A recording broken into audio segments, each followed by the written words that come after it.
Chad Tucker. Nice to have you with us.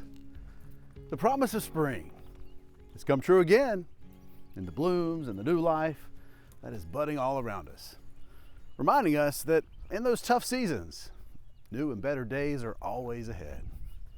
In this half hour, you'll see the lessons of spring in the folks who live it year-round. From neighborly hands Go down up the street and down the street and back around. to the potter's wheel, It's a process. This probably will be a mug. we'll take a ride with a spinner of color. Well, that's where I was trying to merge cycling and illustration. And we'll stop in for an orangeade with those enjoying the simple life. I just enjoy it. It's home. But first, let's pay a visit with those helping make our world a lot more colorful. And what is it about tulips? Tulips. Who doesn't love a tulip? Spring. It knows how to draw a crowd. So we plant in fall, and this year we planted 113,000 tulips. I think we have 42 varieties out here. And they all put on a show. Like this is Daydream, Okay. and I think that this side is Parade. So much color, so many memories being made here at Dewberry Farm. We'd love to see them make memories. It's like they're off technology, they're outside, they're seeing what God has created, and they're just really enjoying themselves. And each bulb comes all the way from Holland. They're just a magical flower. And I think flowers bring joy to people. The farm has been in Wendy Johnson's husband's family for generations. He is so amazed. His mom always thought this was a poor farm, and he just says, I just wish you could see what y'all have done. Soil that once produced the golden leaf is now shining bright This is the biggest year ever. This is with smiles of spring. Last year we did 100,000. They're easy to grow as long as you give them what they want. And what they want is well-drained soil, tender care, and lots of love. It's just bringing joy. Like, how can you not come out here and see these beautiful flowers and not be happy? Very rewarding to be able to plant something and make a living off of something you grow. Because that's the other thing, creativity is sort of browbeaten out of us. I think as you get older, you're like, oh, I can't do this and I can't do that. But Tim Love never let go of two things he loved as a kid: Probably, 100 miles a week would be the goal. biking and Think drawing. about it. I mean, I knew as a kid I liked doing creative stuff, and I knew I liked riding my bike, and I would enjoy just going on a ride and enjoyed that and get lost in that. The open road, being outside of the lines of life, it gives you so much freedom. And so does art. But it's the same way with illustration. I mean, I can get lost in an illustration. Tim has found a way to merge them both, packing them into the 1080 square world of Instagram. It's kind of my thing. I mean, I make people smile. His whimsical work mostly captures the life of cycling and some well-known riders. And so I was doing one a day for probably a year. From flying and patriotic cyclists to Santa Claus, this graphic artist and designer by day finds freedom in his work using a pen name. His name spelled backwards. Medieval. Oh, that's the way I pronounce it. I mean, there's a lot of people that I do know follow me. His following trying to fit it now in the thousands. I've done the other illustrations to where they, took me 40 hours to do an illustration of one thing, and it was all through stipple dots. This makes life so much easier. All with the speed to bring smiles. Hey, I know that guy. It's like, well, that's where I was trying to merge cycling and illustration, like say my two loves, and see what happens. When I was a kid, riding my bike, it was two freedoms for me. I could escape whatever was going on at the time, and it still holds true today. I can go for a bike ride and just sort of forget about the world and what's going on. This stop, we're talking about corn. Still to come, it'll soon be corn season. I am trying to pass it on to other generation. And later, one man is turning heads from his front yard. Yeah, for 50 years I wanted one of my own. Now I have one. But first, the lessons of helping your neighbor, it doesn't stop with age.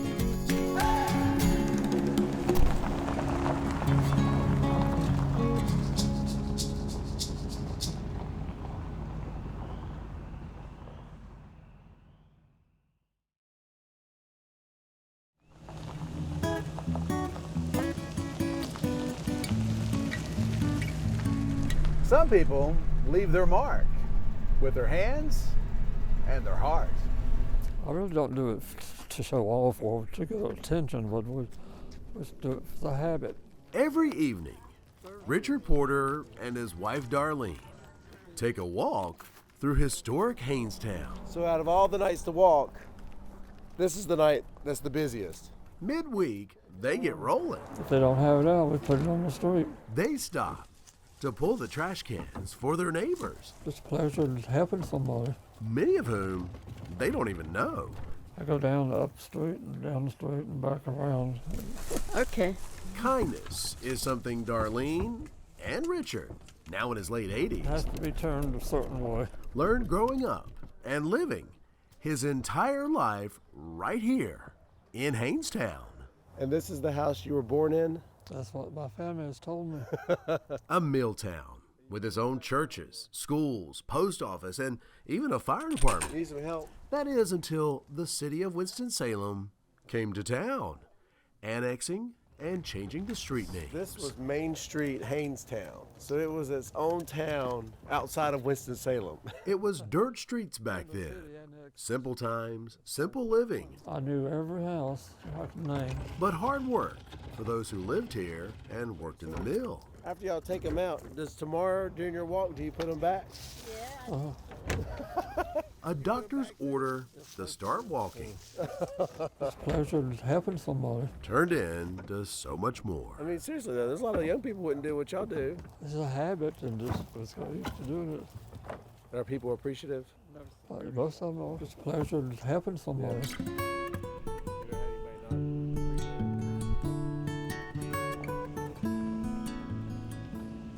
I told my husband one day, I was like, I bought a building and I'm gonna start doing pottery. And Heather Carlisle has been throwing clay ever since. If it doesn't have a good foundation, it's most likely not gonna be successful. And it's easy to get wrapped up into the creativity part, for sure. She started as a way to escape It's made me bloom into the person I am. and found herself around the potter's wheel. I've learned to come out of my shell, definitely. So many people don't see the colors in their lives, and we want to show it to them. And her work is colorful, from bowls and mugs to unique gnomes. So what we normally would do is we would put it in here and we'd let it get dry. A lot of times your glazes are gonna, Her first student, everything in here will get painted. her husband Sean. You'll glaze everything. That's part of the process. Patience, for sure. And like I said, this is my escape. This is the serenity. Also teaching them the way I've learned. Throwing clay, she says, keeps your focus on what matters. It's a process. Pottery has opened that for us. It's been a big thing, like being encouraging, learning, and not giving up, and being able to express ourselves. And that's been a big thing for us. This one has 3 layers in it right now. Proving finding a foundation and patience can open a lot of doors. We only have so long, so you might as well stop and smell the roses and enjoy your life while you have it. This will be the top. This probably will be a mug. We'll add handles to it, and we'll probably put designs on it and things like that. Once I started, it was like, actually, yes, I can. That's the mindset. Yes, I can, and I will.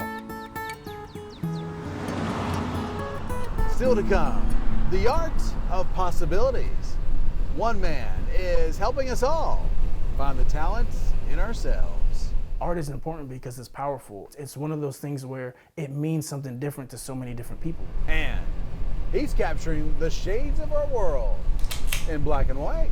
So it really distills down the art of photography to its purest, most basic forms. Later, we head home to pay Dad a visit and grab some lunch.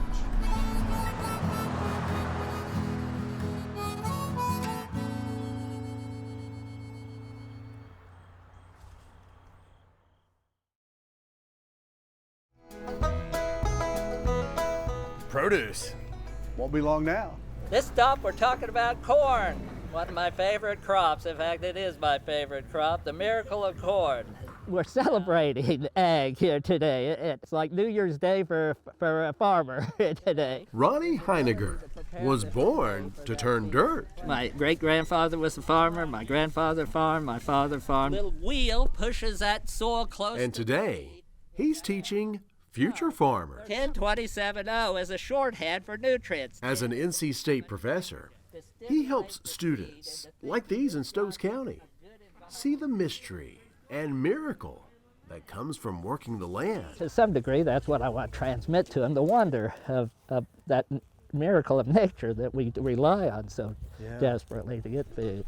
Grandpa wouldn't recognize the fields of today. So you're trying to pass it on to other generations? I am trying to pass it on to other generations, get them to have the same love that I have for this occupation. Before this came along, my grandfather and great-grandfather used just a plate. Farming? The ideal spacing for corn is 6 inches. Is now high-tech. So that's an even more efficient way. With GIS mapping. Because these tractors drive themselves. Drones and multi-million-dollar equipment. Are somewhat a miracle of technology. And while the kids attending this agricultural day in Stokes County can learn it all. Well, first of all, you got to have grit, because you're exactly right. Farming is not for everyone. Ronnie is all about the corn. How do you like to eat your corn? I love corn on the cob any day, every day of the week. I eat corn on the cob. It is more than a job. It's a direct connection. Thanks a lot to the land and to the crop. This has been the joy of my life, is to do this. I mean, I tried sports, and for the most part, it was drawing that really brought out my enthusiasm and made me feel like I could express myself the way I wanted to without any limits at all, and I always loved that. Kenrick Job is answering his calling. What gets me up is knowing that I have parents that I want to make proud. My time is limited, so I want to do things that are special. He enjoys using mediums like charcoal, used here. Just some of the people that I saw while I was. But he doesn't box himself in. He also uses pastels and digital art that's right there in his hand. It's nice, but I feel like it's definitely a luxury. You could always have a piece of paper and a pencil, but once the iPad runs out of battery, you're stuck. He started drawing at an early age and never stopped. I know I'm not going to be here forever, so I want to be able to leave something that starts a conversation even when I'm gone. This piece here means a lot to me. I finished it not too long ago. His work reflects events happening around us today. Because I feel like there's a lot of division in our country when it doesn't really need to be. Starting conversations that he hopes will help everyone. Bickering and going at each other, why not try and understand where both of us are coming from? Art is important because it's powerful. It's one of those things where it means something different to so many different people. So it's powerful. I know you'll like it. Powerful in connecting with all generations.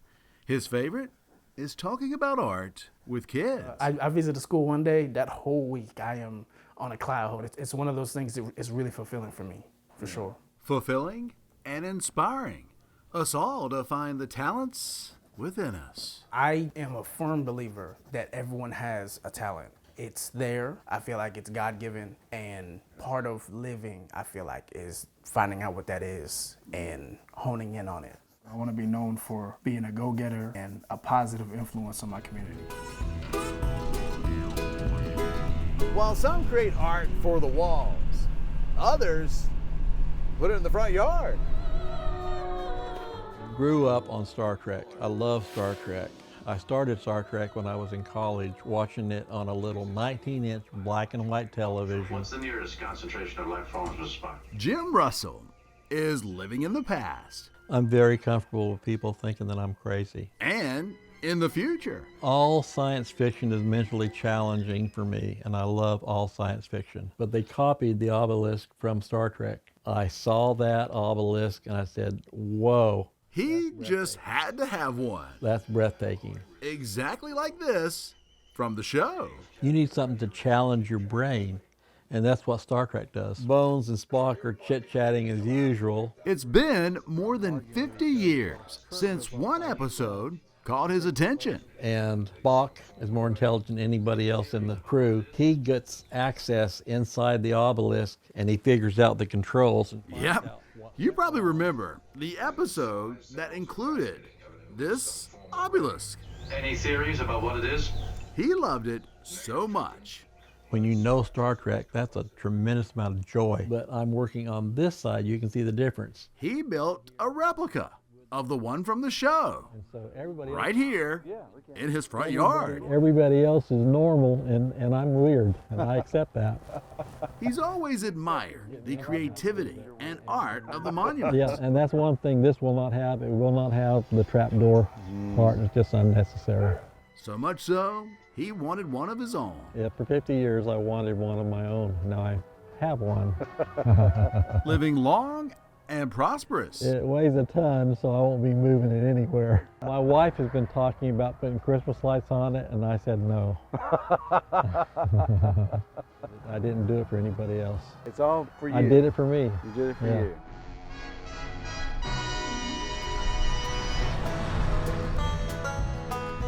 Still to come, we go home for some lunch and to pay Dad a visit.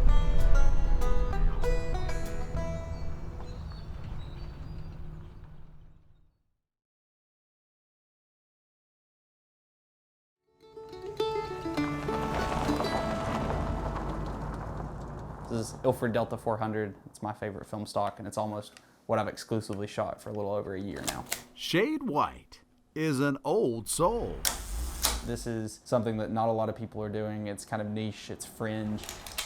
His niche is black and white photography. I do have a couple of different lenses for it. Shot with vintage cameras. This one is from 1957. His go-to. It's revolutionized the way that I take photos. This classic Leica. I love this thing. It's small, it's compact.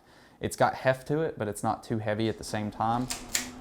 A lot of people consider Leicas to be the pinnacles of photography. His film and commitment. When I picked up that film camera for the first time, I was like, what is this hunk of metal and what can I do with it? Developed and printed the traditional way. And then I can set focus and composition. Darkroom and all. You know, this is where it all comes together. No color found here. But there's also just something that's inescapable about black and white. You remove the essence of color and you have to focus on composition and contrast. So it really distills down the art of photography to its purest, most basic forms. This helps me focus the grain that's in the negative. Shade really is searching for the shades and brightness of life. A search our pocket iPhones take away. The iPhone made everyone a photographer in a way, and Instagram made everyone a curator of their own gallery, but we're missing kind of some of the fundamental elements of what brings joy in making a photo and what makes a photo good. And he's not just a student of the craft, but outside the darkroom, he's a science teacher and a coach. I think the big thing for me is it forces you to slow down and it forces you to think. Teaching us that we all can find joy in something new and something old. Moment when you're pressing that shutter button that you think, oh, I just got it, I got it, I got it. But there's also a feeling of euphoria that comes with thinking that you got it. Look, did I get it, did I get it? Did I get that thing that I wanted?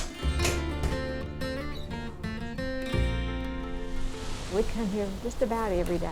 Well, we have grilled cheese, pimento cheese, egg salad, and we do tea, orangeades, lemonade. Her egg salad is superb.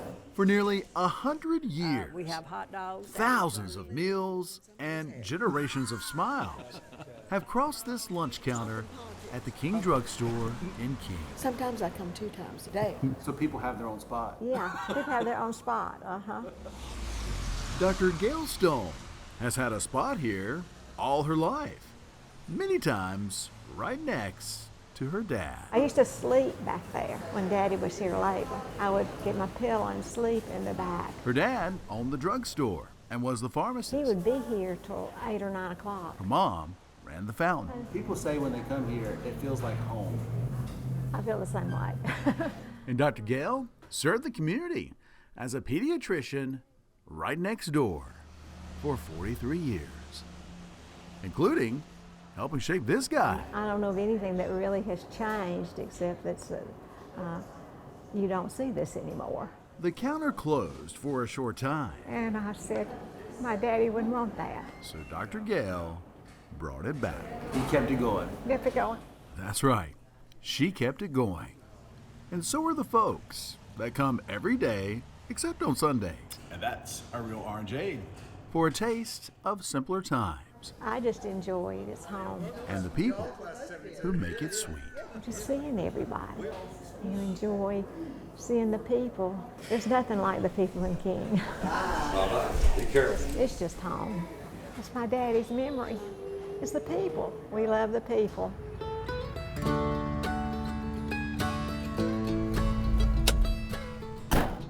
Spring, it is my favorite time of year. A season of reflecting on the joys and blessings in our lives, and also taking a moment to remember and honor those who helped us along the way. The folks who made our lives a whole lot sweeter.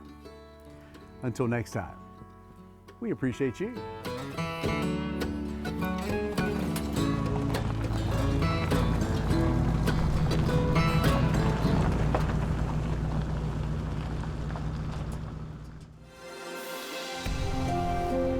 Thank you.